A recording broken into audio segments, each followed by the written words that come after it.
I hear this all the time. Sales isn't science, it's art. I use my practical wisdom and my skills to make sure that I close deals.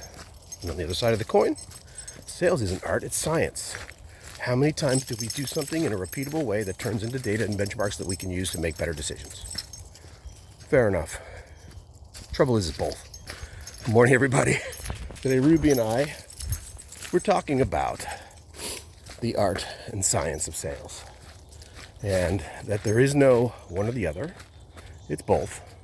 And the both is understanding how the art comes to science.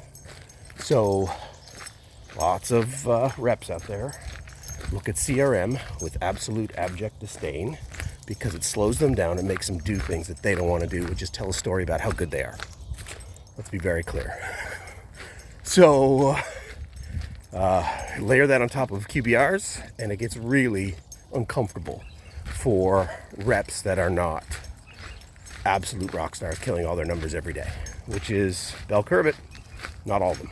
So, you could understand why a lot of reps think that sales is art and not science, and that the implications of that are highly tenable, highly variable. And how do you put an algorithm around that? Fair enough. Trouble is, that's wrong.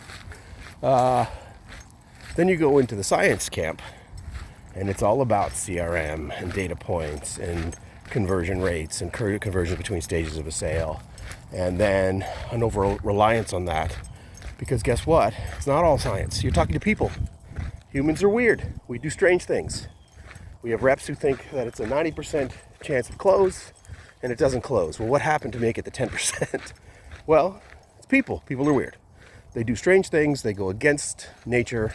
They do things that are against their better judgment and their better influence, and it is what it is.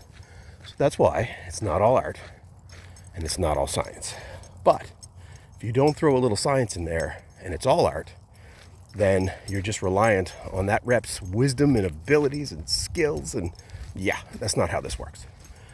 Because nobody has 100% cycle guarantee on what their quality is going to be in their pipeline.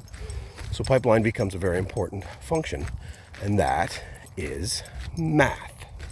That is math tied to experience, tied to science, to make sure all of this works for the proper outcome, which is, if we say it's a $2 million quarter and it turns out to be $1.3 million, something is wrong. Something is broken. Are we wrong? Did we get it wrong? Is our pipeline model busted? It's never going to be a $2 million quarter. We're just really optimistic. And it should be $1.3 million. Okay, that's a thing.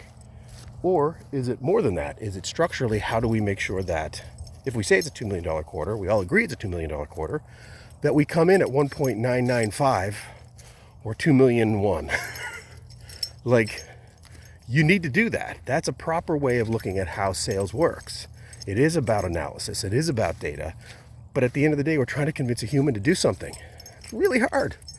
And they do weird things. So, structurally, it's about balance. Know what your team is, know what their strengths are, know how they operate, know what they do, know how they do it. And if we've got somebody who can't close business, can't ask for the business, that's a problem. On the flip side of the coin, if we are always nose deep in numbers and we never talk to our reps about what's going on, how do we know what really quality looks like? What do we understand? So anyway, today Ruby says, it's not all art, it's not all science. You'll figure it out. But you got to have numbers to make this work, and you got to know how people work to make this work. Anyway, enough for today. Walking and talking with Ruby.